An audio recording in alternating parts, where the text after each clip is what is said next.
You ever feel your heart stop? Not because you're dying, but because someone you love is quietly killing your trust? Baby, listen to me closely because what I'm about to tell you, it shook the bones inside my old body. And if you're watching this, don't go anywhere. I promise you, you won't believe what I saw with my own tired eyes. My name's Margaret, but you can call me Grandma Maggie. And oh honey, the night everything changed, I wasn't prepared. Not even a little. I was in my daughter Emily's kitchen, stirring the soup she begged me to make. She said she missed Mom's homemade cooking. Now doesn't that sound sweet? But sweetness can rot if the inside is spoiled. The kitchen was warm, the smell of herbs filling the air, and I felt good doing something for my only child. She'd been distant lately, colder than winter wind, but I kept telling myself, she's stressed, Maggie, just stressed. Then I heard it. A shuffle. Soft but wrong. I turned my head, slow, careful, like the old owl I am. And there she was. My own daughter standing behind me. Her hand trembling just a little. Holding a tiny packet. Packet I had never seen before. She thought I didn't see her. But honey, mothers see everything. Even when our children believe we're blind with love. She didn't notice my eyes following the movement of her fingers as she lifted the lid of the soup pot just an inch. Just enough to slip something in. My heart thudded so loud I swear I heard it echo. She poured the strange powder. White, fine, dissolving instantly. I didn't breathe. Didn't blink. Didn't even move the spoon. Because in that moment I wasn't a mother. I wasn't a grandma. I was a woman about to be. God knows what. Now let me ask you something, sugar. If you saw your own child sneak something into your food, would you confront them right there? Or would you pretend like you didn't notice? Be honest with me. I chose silence. But not because I was scared. No, because I wanted to know why. So I pretended to forget something in the living room and stepped out. I watched her from the hallway mirror, the old one she hated because it distorted faces. Funny thing is, that mirror never lied. Through the reflection, I saw her stir the soup real gentle. Too gentle. Like she wasn't mixing food. She was mixing guilt. When she left the kitchen, I walked back in, slow but steady. I stared at the pot. Steam rising. Smell sweet as ever. Then I saw them. 2 bowls already placed on the counter. Hers and mine. But the bowl in front of my chair had more soup in it. A lot more. And suddenly every memory, every hesitation, every strange behavior from the last few months came rushing back, like a storm breaking loose. Her anger. Her distance. Her cold eyes. Her sudden sweetness out of nowhere. What had I chalked it all up to? Stress. Marriage troubles. Life. But mothers, we lie to ourselves more than anybody. So I switched the bowls. Gently. Quietly. Like a ghost drifting through her own home. Then I sat down before she could come back, gripping the spoon so tight my knuckles looked like marble. She returned with a smile I didn't recognize. Too big. Too bright. Too forced. Eat, Mom. You need your strength. Strength? For what? I pushed the bowl toward her and said with the sweetest voice I could fake, "Oh, sweetheart, this looks so good. But you worked all day, you eat first." Her smile twitched. Just a hair. But I saw it. Because mothers always see what others miss. "Oh, I'm sure," she said. "I'll take a bite." She lifted the spoon. My breathing froze. And just as the spoon touched her lips, a sound broke through the silence. A loud, harsh knock on the door. She nearly dropped the spoon. I flinched. We both stared at each other. Like 2 strangers caught in a crime scene. "Who's that?" she whispered, her voice cracking more than she meant it to. Before I could answer, the knock came again, harder this time. Like someone desperate. Or angry. Or both. She stood up, panic flashing through her eyes, and whispered, "Mom, don't move. Don't say anything." She ran to the door. Opened it just enough to see who was outside. And then I heard a man's voice. Deep. Urgent. "Emily, we need to talk. Now. It's about your mother." My blood ran cold. My throat closed up. And my fingers curled around the edge of the table so tight I felt the wood bite into my skin. What did this stranger know about me? And why did my daughter look like she'd just been caught doing something unforgivable? She stepped outside and pulled the door nearly shut, but not enough. Not for a mother with good instincts and sharper ears than she pretends to have. I leaned forward, my breath quiet, my heart a hammer. The man whispered. Did you give it to her yet? We don't have much time. If she finds out. And baby. My world shattered. Everything I thought I understood, every belief I held about my daughter, was about to burn. Before I tell you the rest, sweetheart, hit that subscribe button so you don't miss what happened next. Because trust me, chapter 2, you won't sleep after hearing it. You ever feel your soul leave your body for a second? That's what happened the moment I heard that man's voice through the doorway. I was sitting there at the kitchen table, staring at the bowl of soup that wasn't meant for her. It was meant for me. And now a stranger was standing outside my daughter's home whispering about not much time. Not much time for what? Not much time until what happened to me. I leaned forward in my chair, my old bones protesting, but my instincts fired up like a young woman again. The air in that kitchen felt thick, like the whole room was holding its breath with me. Emily stepped outside, closing the door halfway. But she forgot something important. Old houses whisper, and so do cracks in the wood. Their voices leak through the walls like ghosts, and my ears? Oh honey, they've been trained by decades of listening to secrets kids try to hide. Why are you here? Emily hissed at him, panic dripping from her voice like sweat. You weren't answering my calls, the man said. I needed to be sure you gave it to her. My heart rattled like a loose window in a storm. Give what to me? And why was he acting like time was running out? I almost did, Emily whispered. But the timing wasn't right. She kept watching me. Well, of course I did. Because no matter how old I get, I never stop feeling when something is wrong in my own home. A mother's senses sharpen more with age, not less. The man sighed, frustrated. Emily, you promised. She can't stay here much longer. If she finds out. His words cut off like he swallowed them before they could do more damage. But damage had already been done. I pushed my chair back quietly, stood up slow, and moved closer to the door. Not too close, not too obvious. But close enough that I could see their silhouettes through the frosted glass. Two figures. One trembling. One towering. Then the man's voice dropped low. I'm telling you, if she figures out what we've been doing, both of us are finished. Both of us? My daughter and this stranger? Doing what?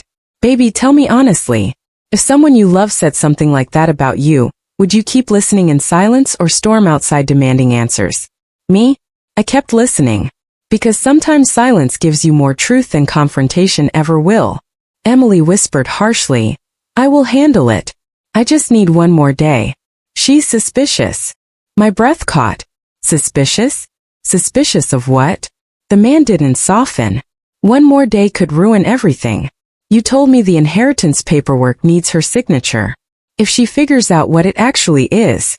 And right then my hand gripping the doorframe started to shake. Inheritance. Paperwork. A stranger involved. My daughter. My only child. Was talking about me like I was a problem she needed to handle. The kind of problem people remove. I stepped back before my heartbeat gave me away. But fate, honey, fate is cruel. My heel hit the wooden chair leg behind me. It let out a squeak. Small. But loud enough. Emily froze outside. The man's shadow stiffened. Silence crashed into the house. And the door slowly creaked open. Mom! Emily's voice trembled. Are you okay? I pasted on the softest smile I could muster, pretending my heart wasn't clawing at my ribs. Oh, sweetheart. I just wanted to see who was here. I didn't mean to interrupt. Her eyes flicked behind me to the kitchen table. To the soup bowls. To the one she meant for me. The man stood behind her. Young, maybe mid-30s, dark eyes, sharp jaw, dressed too well for someone with honest intentions. He scanned me like he was checking if I was still breathing. Mom, this is Daniel, she said, stumbling over her own lie. He's a coworker. Lies, lies, lies. They tasted bitter in the air. Daniel stepped forward with a fake smile.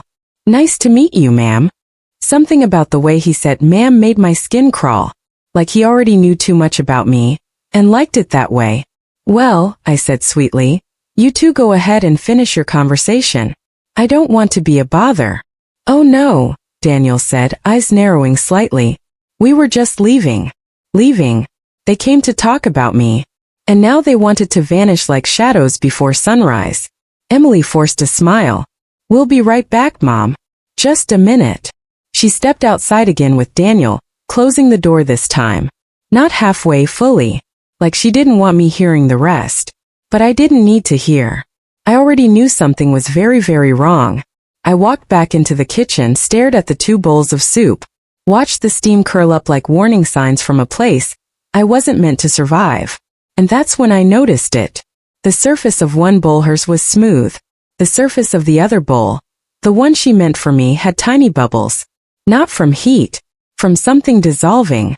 My stomach turned. And then a vibration. Soft. Her phone. Left on the counter. A message flashed across the screen. I didn't touch it. Didn't need to.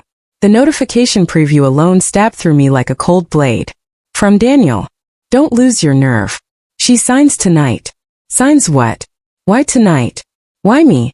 I didn't know the answers. But I knew this. I had to protect myself. So I grabbed my coat, slipped the bowl of soup into a sealed jar, and tucked it into my bag. Evidence. I didn't know what she'd put in it, but I damn well planned to find out. Before I left the house, I glanced in the hallway mirror, the one Emily hated. My reflection stared back at me. Old, yes. Fragile? Maybe. But fooled? Not anymore. When Emily and Daniel finally walked back inside, whispering like criminals, they found the kitchen empty. Only a note waited for them on the table. I'll be back soon. Don't worry. The worry wasn't mine anymore. It was theirs. And oh honey, in chapter 3, they're going to realize they underestimated the wrong old woman. You know that feeling when the world suddenly feels too small for your fear? When every shadow looks like a warning, and every breath feels borrowed. That was me as I stepped out into the cold night air with that jar of soup tucked into my purse like it was a bomb set to go off. The street was quiet but not peaceful. Too still. The kind of stillness that tells you someone has changed your life without your permission. I pulled my coat tighter, my fingers trembling slightly, not from age but from the truth I was running toward. I headed straight to the only place I knew would be open at this hour. The small 24-hour clinic 3 blocks down. They knew me there. An old woman who came in for blood pressure checks, the occasional sprained wrist, and once because I slipped on a grape in the grocery store. But tonight, I wasn't here as a patient. I was here as a woman trying to stay alive. The fluorescent lights hummed overhead as I stepped inside. Cold. Sharp. Too bright for the darkness inside my thoughts. A young nurse looked up from her desk. Ms. Maggie? Are you all right? Oh, sweetheart. I whispered, steadying my voice. I need this tested. Now. Quietly. I placed the jar of soup on the counter. Her eyebrows lifted slightly, but she didn't ask questions. I must have looked too serious. Too frightened. Too determined. She nodded. Give me a moment. I'll ask the doctor. While she disappeared through the double doors, I took a seat in the corner. My feet ached. My heart shook. My mind replayed every moment of the last hour. My daughter whispering outside. The man saying, if she finds out. The bubbles on the soup. The message. She signs tonight. Signs what? I clutched my purse. Not out of fear, but out of anger building deep, deep inside me. A quiet anger. The most dangerous kind. The nurse returned with the doctor. A kind man with eyes that always saw more than he said. Maggie, he began gently. You want a toxicology screen on this? Yes, I whispered. Run it now. He nodded without hesitation and carried the jar back into the lab. The clock on the wall ticked so slowly I wanted to rip it down. Every sound was louder than it should have been. The hum of lights. The tapping of someone's keyboard. A cough from another room. My heartbeat echoing in my ears. 10 minutes passed. Then 15. Then 20. And in that time something awful settled inside me. My daughter didn't just slip something into my soup. She was afraid of me finding out about something big. Something she and that Daniel were tangled up in. Now baby, let me ask you.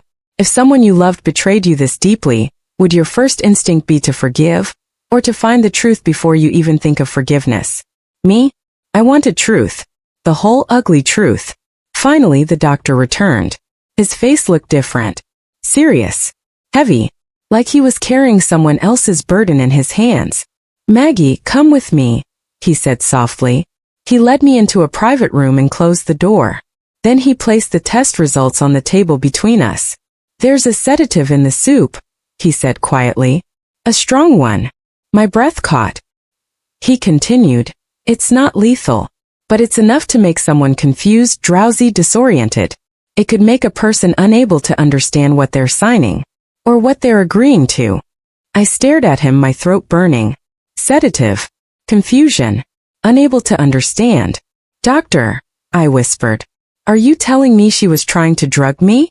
He didn't answer immediately. That silence was louder than any words. Finally he said, "I'm telling you someone didn't want you fully conscious tonight." That was enough. I closed my eyes and felt tears sting hot behind my eyelids. Not because I was scared anymore. No, because it hurts, baby. It hurts when the child you raised with your own hands becomes the person you must protect yourself from. When I opened my eyes again, the fear was gone. All that was left was purpose. I stood up slowly. "Thank you, doctor. You've helped more than you know." He nodded, concern etched into his features. "Maggie, if you're in danger, we can call." "No," I said firmly. "Not yet." Because I wasn't running anymore. I wasn't hiding. And I damn sure wasn't letting Emily and that Daniel take advantage of me. I left the clinic, the cold air biting my cheeks awake. The sky was dark, but my mind was crystal clear. I didn't walk home, I marched. Straight-backed. Determined. Angry. Hurt. Ready. As I turned onto the street leading to Emily's house, I saw something that made me stop in my tracks. A car was parked outside. Not Emily's. Not mine. Daniel's. And through the curtains silhouettes moved. I stepped closer, keeping to the shadows like a woman who's lived long enough to know danger when she sees it. Through the window I saw Emily pacing the living room, her hands in her hair, her eyes wild. "She's gone too long," she said. "What if she already knows?" Daniel stood still, arms crossed. "Then we fix it now. We'll say it was an accident. She got confused. She signed on her own." My chest tightened. So it was about signing something. Something they needed me doped up for. Then Emily said something that broke me in a way I'll never forget. "I don't want to hurt her, Daniel. She's my mom." "Then why are you doing this?" he snapped. "Because we don't have any choice," she cried. "If we don't get that money soon, I'll lose everything. I'm drowning already. You don't understand." He grabbed her shoulders.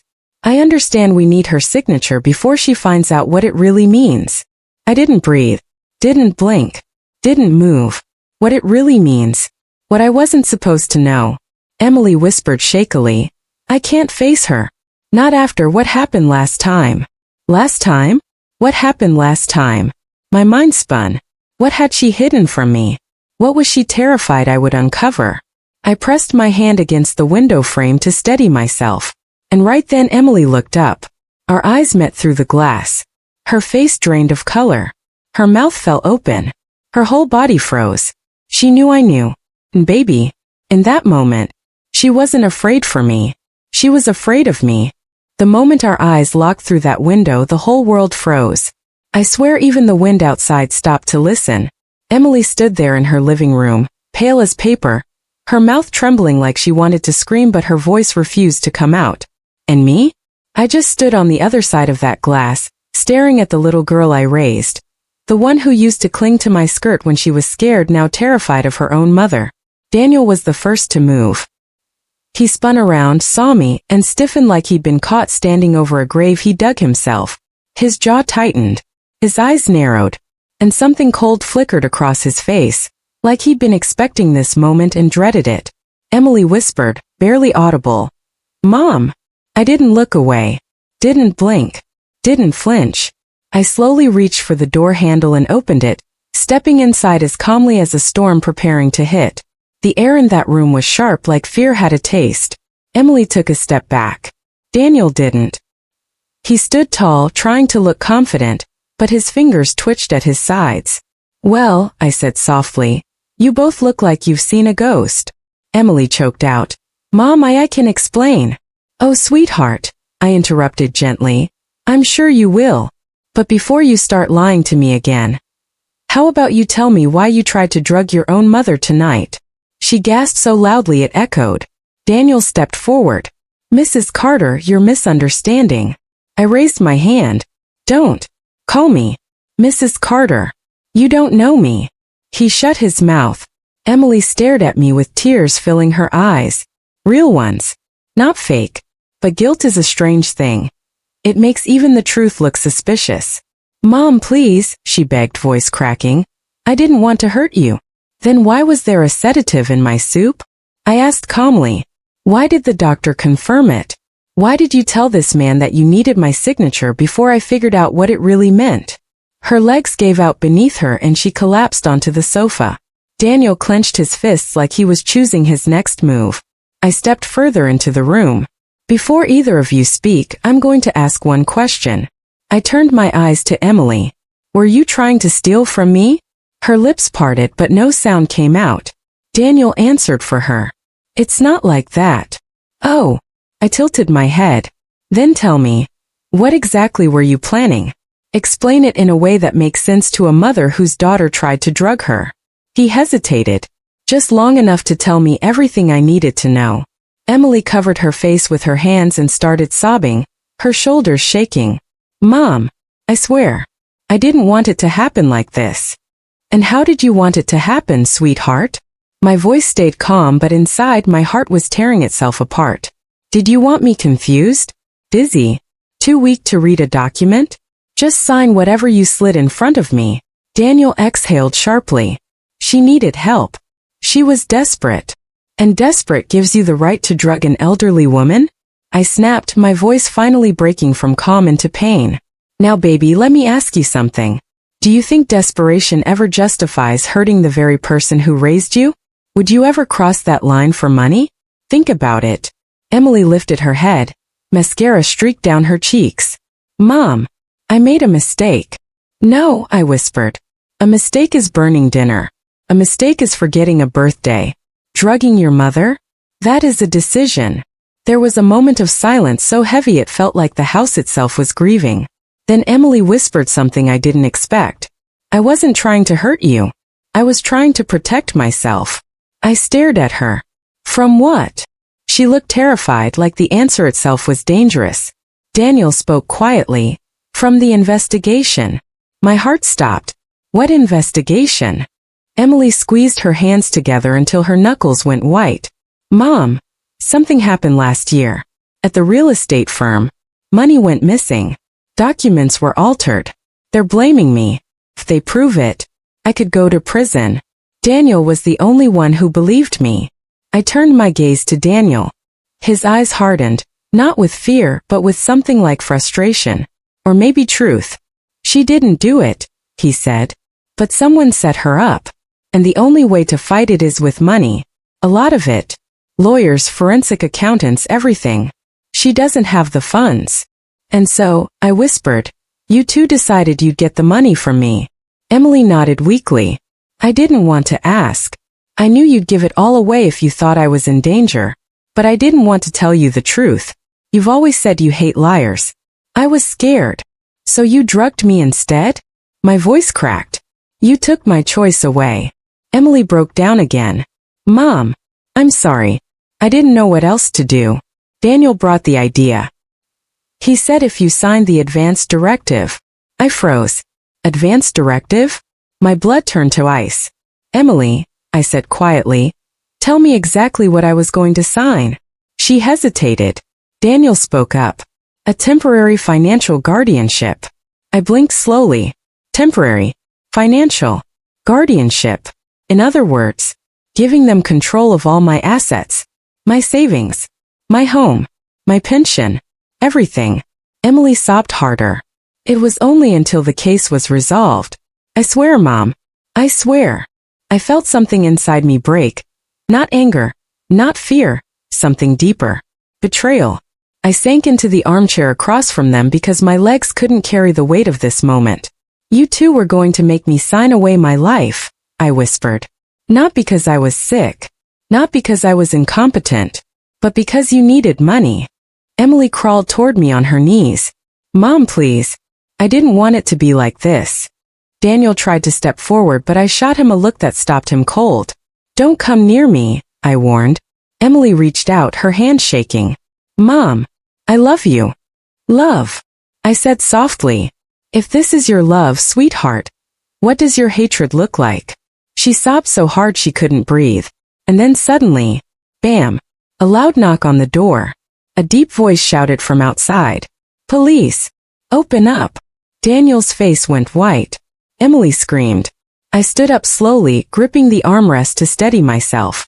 Because whatever was about to happen next was going to change everything forever. When that pounding hit the door, the whole house jolted, like the walls themselves flinched. Emily screamed so loud it sliced through my heart. Daniel shot toward the window like a trapped animal, eyes darting for an escape. And me? I stood there frozen, but not from fear. From clarity. Sometimes it takes a single moment, a knock, a voice, a truth, to finally see everything clearly. And that voice on the other side of the door? It carried the weight of everything my daughter had been hiding from me. Police! Open up! Emily grabbed my arm. Mom, don't answer it. Please don't.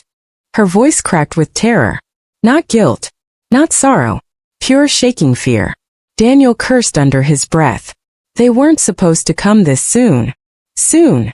I repeated, my eyebrows lifting. Daniel, sweetheart. How many surprises do you think my heart can take tonight? He didn't answer.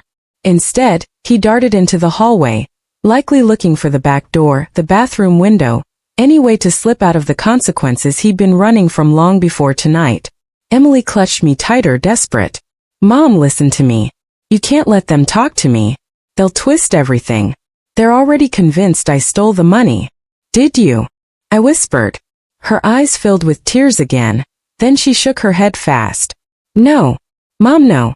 I swear on everything I didn't. Before I could respond, the knocking came again, this time harder, angrier. Police. Last warning. Emily whimpered. Mom, please. Please help me. You would think a mother's heart would melt hearing her grown child beg like that. But my heart? It hurt. Hurt in the deepest, oldest place inside me. I will help you, I whispered. But I need the truth. All of it. She hesitated. Just long enough to tell me she wasn't ready to give it. And then, Daniel panicked. I heard him in the hallway, fumbling with a window. Emily. We need to go now. Emily's grip on my arm loosened, torn between two worlds. Running with him, or staying with me. Emily, I said quietly. If you run now, that tells me everything. She froze. Her breath hitched. And in that moment, I saw my little girl. Not the grown woman who lied. Not the desperate criminal. The little girl who used to hide behind me at the grocery store because she was scared of loud noises. Her lip trembled. Mom. I didn't steal the money. But they think I did because someone used my login to approve a transfer. A big one. And Daniel. He's the only one who helped me try to figure out who did it. I stared at her carefully. And this guardianship? Drugging me. She closed her eyes. Daniel convinced me that if I controlled your assets for a while, we could pay for experts to prove my innocence. I felt my hands shake. Sweetheart, innocence paid for with betrayal is not innocence. Before she could answer, the door burst open, splintering as the police forced their way inside. 2 officers. Flashlights. Heavy boots. Cold authority sweeping through the house like a storm. Hands up, one shouted. Nobody move. Emily's scream echoed. Daniel's footsteps stopped instantly. And my heart, my poor heart, beat in a rhythm older than justice itself. Ma'am, one officer said to me, are you safe? Safe. What a strange word for this moment. Yes, I said softly. I'm safe. Emily cried out. Mom, please. Tell them I didn't do anything. One officer approached her slowly, cautiously. Emily Carter? We have a warrant for your arrest. Her whole world shattered in that second. I saw it. I felt it. What? She sobbed. No. I was going to fix it. I just need it, Mom. Tell them. Tell them I'm not a criminal. The officer looked at me. Waiting. Expecting. And baby, let me ask you something right here. If someone you love hurts you deeply, but begs you to save them, would you protect them? Or tell the truth? Think carefully, because love is never simple in moments like this. I swallowed hard. The truth sat heavy on my tongue. Emily, I whispered, stepping closer. I told you. I will help you. But help doesn't come from running. Help doesn't come from lies. Help comes from facing the truth. She shook her head violently, tears streaming. Mom, please don't let them take me. Daniel suddenly burst out from the hallway, stupid, reckless, and tried to shove past an officer. They tackled him instantly, pinning him to the floor. Daniel Ray, the other officer said sharply, you're under arrest for fraud, falsifying financial records, and conspiracy. Conspiracy. The word rang through the room like a bell. Emily stared at Daniel in horror. Conspiracy? Daniel, what did you do? Daniel didn't look at her, didn't speak, didn't defend himself. And that silence, that awful silence, told us everything. Emily collapsed to her knees. Mom, oh God, what did I do? What did he drag me into? As the officers cuffed Daniel, one of them looked at me. Ma'am, he's the prime suspect in the embezzlement at the firm. Your daughter's involvement is still under investigation. Emily whimpered. Mom, help me. I knelt in front of her, lifting her chin gently. Sweetheart, I will not abandon you, but I cannot lie for you. I cannot cover for you. I cannot save you from what you won't face. She sobbed into my shoulder like she was a child again. Come on, the officer said softly. She needs to come with us. Emily pulled away from me slowly, her eyes red, her face broken. I'm so sorry, Mom, she whispered. I know, I said. And I love you. That's why you need to face this. They led her toward the door. Her hands cuffed, her future uncertain, her voice shaking as she cried my name. And I stood there, not as a victim, not as a mother betrayed, but as a woman who finally understood the truth. My daughter wasn't evil. She was lost, and she trusted the wrong man. But our story wasn't over. Not even close. Because when they drove away, something caught my eye on the coffee table. A flash drive. Daniel's flash drive. The one he'd been so protective of. And honey, what I found on that flash drive in Chapter 6. It didn't just change the story. Changed everything. When the night fell and the shadows stretched across my living room, I realized that the real danger wasn't outside my door. It was inside my house all along. My daughter-in-law, Sandra. She had a way of making herself invisible while planning something I could never have imagined. I remember standing in the kitchen, staring at the soup she had prepared for me. My hands trembled as I lifted the spoon to my lips, and then I caught it, the faint, odd shimmer at the bottom of the bowl. My heart froze, but my mind raced. Did I really just see that? Or was my imagination betraying me? I had to be certain before I acted. I moved slowly, deliberately, as if every step could set off some invisible alarm. And honey, let me tell you, that's exactly what it felt like. Every creak of the floorboard, every rustle of the leaves outside, felt like a warning. I had to be smarter. I had to outthink her. That's when I decided to switch the plates. Quietly, carefully. My pulse hammered in my ears, but I forced myself to stay calm. And here's something I want you to think about. Have you ever caught someone you love in a lie that could hurt you deeply, and didn't know whether to confront them or stay quiet? It's a question I asked myself in that frozen moment. I bet your mind is racing just like mine did. The plate switch was complete. My hands were shaking as I set the other bowl down, but I forced a steady smile as she came into the kitchen behind me. Everything okay, Mom? She asked, her tone soft, syrupy like honey with a razor hidden inside. I nodded, pretending to be oblivious. My eyes met hers in the reflection of the kettle, and for a split second, her mask slipped. I saw fear, or maybe it was surprise, in her eyes. That's when I realized. Sandra wasn't just careless. She was bold. She believed she could outsmart me. That realization sent a chill down my spine. I had to keep her underestimating me for just a few more seconds. Seconds could save my life. Seconds could save my family. I decided to take the conversation somewhere safe. Would you like some tea, dear? I asked, guiding her to the living room. Every word had to sound natural, innocent, but inside I was a storm, calculating each move. She smiled, unaware that I already knew the truth. While she sipped her tea, I kept my eyes on her every gesture. The way her fingers tightened around the cup, the way her eyes flicked toward the kitchen. The signs were subtle, but I had learned to read them over the years. And then, I saw it. The little vial in her purse just peeking out, shining faintly in the lamplight. My heart skipped. That vial was everything. It was proof, it was evidence, it was the reason I had to act. I whispered to myself, I have to keep calm. I have to stay calm. But you know, honey, sometimes the adrenaline makes your hands shake so violently you think you'll drop everything. And I did. I almost did. But I didn't. I had to stay alive. I had to be clever. Sandra looked up and asked, "What's wrong, Mom? You seem tense."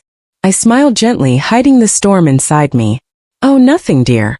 Just a little tired tonight." Her eyes narrowed slightly, suspicious, but she didn't press. And that's when I knew I had the advantage. I slowly excused myself, moving to the kitchen to prepare another drink. As I walked, I kept my back to her, but my eyes never left the little vial. I needed a plan, a foolproof one. And I needed help, but I couldn't risk involving anyone yet. The moment I did, she'd know. She'd flee, and maybe my family would pay the price. I decided to call my son discreetly. Whispering into the phone, I told him, "Stay calm. Don't make any sudden moves. I need you to trust me." He hesitated for a moment, his voice shaky, but I could hear the determination behind it. He would come if I asked, but he had to stay invisible until the right moment. Timing was everything. Minutes dragged. Each second felt like an hour. My mind was racing faster than my heart. I kept asking myself, what is she planning next? What is she capable of? That's when I realized. Sandra had underestimated the strength and cunning of an old woman who had survived far too many storms to fall to someone like her. I returned to the living room, tea in hand, smiling faintly, and asked, "Would you like a biscuit?" Her eyes flickered toward the kitchen again, but she nodded, unsuspecting. I placed the biscuit on the table, far away from her reach. Every move was a calculated risk. Every gesture, a silent warning. Then I asked her a simple question casually. "Do you think people ever truly reveal their intentions?" My voice was soft, almost curious. I watched her eyes, watched her reaction. And honey, that subtle pause? That tiny flicker of unease? That was all the confirmation I needed. She knew I had caught her. She just didn't know what I would do next. And right there, in that tense, suspended moment, I whispered to myself, "I will not be a victim. Not tonight. Not ever again." The rest of the night unfolded in careful steps, every gesture calculated, every word measured. And while Sandra thought she controlled the scene, the truth was clear. I had the upper hand now. But you know what? I didn't celebrate. I didn't feel victorious yet. That came later, when the plan I had quietly set in motion began to take effect, and everything she had plotted unraveled before my eyes. Sweetheart, I want to ask you here. Have you ever had a moment where you realized that patience and observation could be your best weapon? Think about it, because that moment saved my life and my family. By the end of that night, I knew one thing. Sandra had underestimated me completely, and she would regret it. Oh, she would regret it. My hands were still shaking when I stepped out of that house, and believe me, sugar, that night changed something inside me forever. You're listening to an old woman right now, but inside my chest, my heart was beating like a trapped bird desperate to break free. I kept hearing Sandra's voice echoing in my ears. "You were supposed to die quietly." Those words didn't leave me. They clawed at me, tore at me, almost like they were scratching their way into my bones. And I kept thinking, how long had she been waiting for me to die? How many times had she looked at me with that fake polite smile, knowing exactly what she planned to do? I didn't sleep that night. Not even for a minute. I sat on my couch, wrapped in the same blanket I had knitted when my husband was still alive, and my mind just wouldn't stop spinning. You're probably wondering why I didn't call the police right away. I could feel that question forming in your eyes. And I'll be honest with you, I asked myself that same question over and over. But when your heart is shaking and your trust is shattered, sometimes you can't tell what's the right thing to do. Sometimes fear whispers louder than logic. And besides, Sandra wasn't just dangerous. She was smart. She had built a reputation of being responsible, loving, dedicated. Who would believe the old woman with trembling hands over the young woman, who had everyone wrapped around her finger? Morning came, cold and gray, and with it came a decision. One that I knew would push everything to the edge. I picked up the phone and called my son. My voice was steady, but inside I was falling apart. "Honey," I told him, "I need to talk to you. Come by today." He sounded worried instantly, but I didn't let him ask too many questions. I hung up before he could. I kept looking at the clock all day, each tick louder than the last. My tea went cold. My thoughts even colder. When my son finally arrived, Sandra wasn't with him.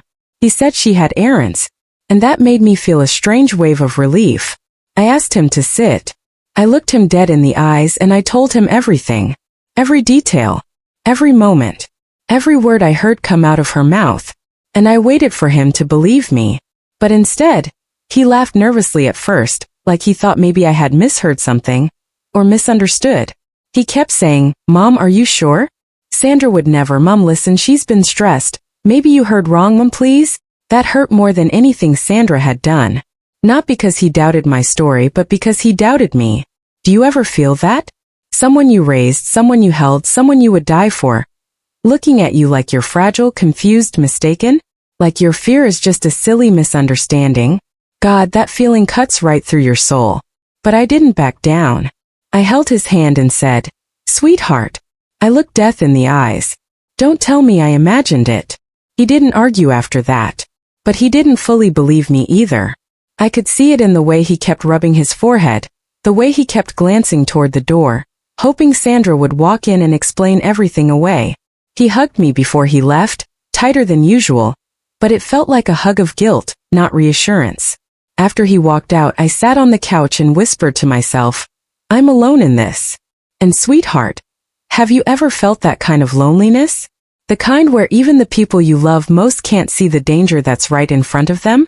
I want you to really think about it for a second, because it changes you, changes everything. Later that evening, as the sun dipped low and shadows stretched across my living room, something strange happened. There was a knock on my door, soft, careful, hesitant. I froze. Every muscle in my body went tight. My breath stopped in my throat. I didn't move at first. I didn't even blink. Another knock. Then a voice. "Mom?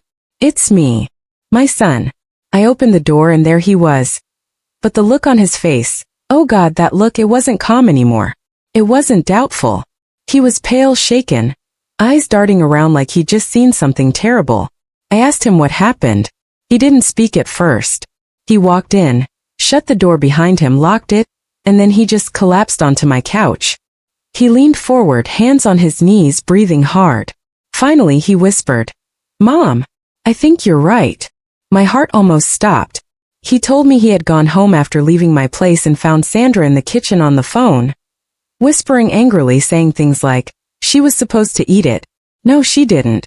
I don't know how she knew, but she didn't eat it. It's still here.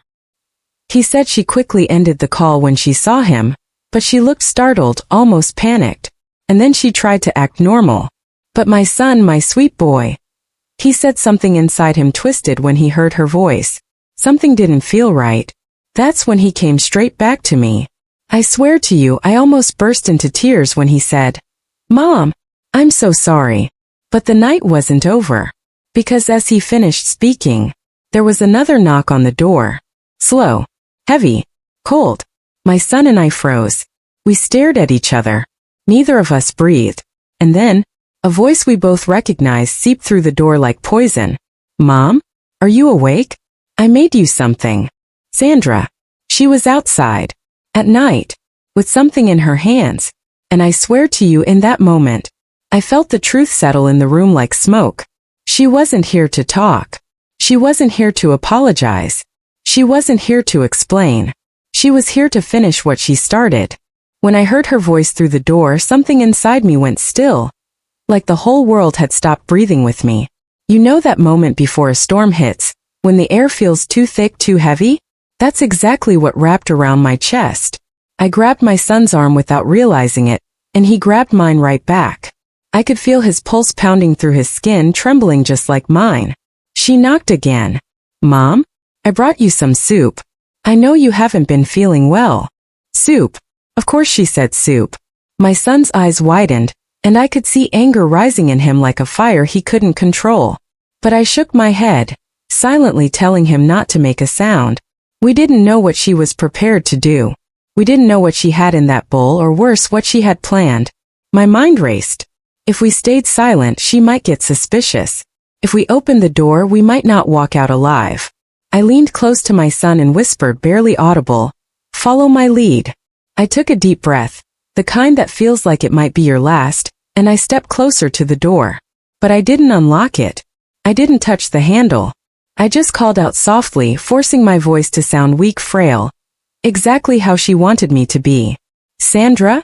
Sweetheart. I'm already in bed. I'm not feeling well. Can we talk tomorrow? There was silence on the other side of the door. A long silence. Too long. Then her voice changed. A little colder. A little sharper. A little more desperate. Oh sure, Mom. But I really think you should try to eat something tonight. You'll feel better. My son clenched his fists so tight his knuckles went white. I shook my head again, warning him to stay quiet. I appreciate it, honey, I said, still acting fragile. But I can't keep anything down right now. Another long pause. Then suddenly, something tapped lightly on the door. Like she set the bowl down. Then footsteps, but only 2 steps. She was waiting. Listening. Trying to hear if we were lying. My entire body went rigid. She whispered through the door, so quietly it made my skin crawl. You know, sometimes I think you make things harder than they need to be. My son's jaw dropped. My breath left my body. Her tone was different now, not sweet, not polite. It was the voice of someone who had run out of patience. I didn't respond, because I knew that any wrong word, any wrong tone, any slip, could get us killed. Then, as suddenly as she came, her footsteps faded away. Down the steps. Into the night. My son and I didn't speak for almost a full minute. The only sound in the room was the ticking of my old clock.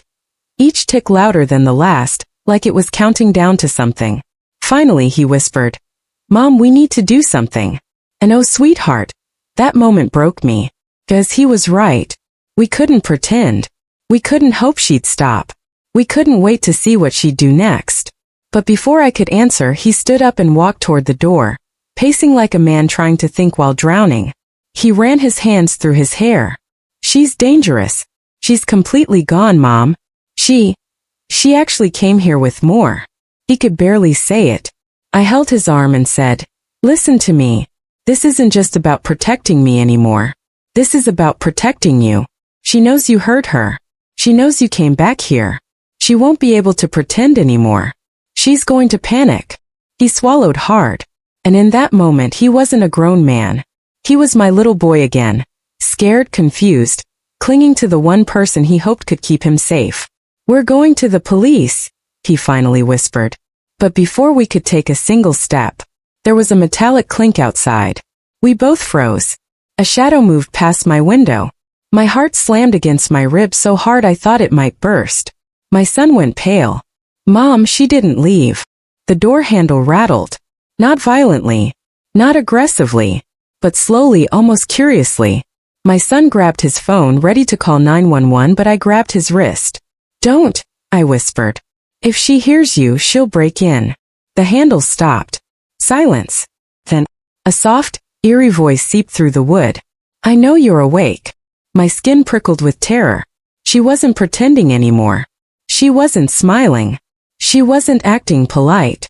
Her real voice, cold, angry, desperate, was finally out. You shouldn't lie to me, she whispered. It makes things worse. My son looked at me, eyes wide. Mom, she's lost it. She's completely lost it. And then, as if the night hadn't already twisted into a nightmare, we heard the unmistakable sound of footsteps running down my porch steps. Fast. Too fast. She wasn't leaving. She was going to get something. Something else. I could feel the danger rising in the air like smoke choking the room. I told my son, we're leaving. Now. He helped me grab my coat, my purse, anything essential. My hands were shaking so violently I almost dropped everything. But he steadied me. He held me close. He kept whispering, It's okay, Mom. We'll be okay. But even he didn't believe it. I could hear the fear in his voice. As we were about to slip out the back door, he stopped and whispered, Mom. She might be watching. And he was right. So we slipped out quietly. Carefully. Every step was a gamble. Every sound felt too loud. The night air hit my face, cold and sharp. We walked quickly toward his car parked down the street, not running but close to it. He kept glancing over his shoulder, expecting her to appear any second.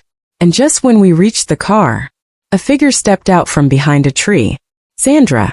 Her eyes wild. Her breathing heavy. Her hands clenched at her sides.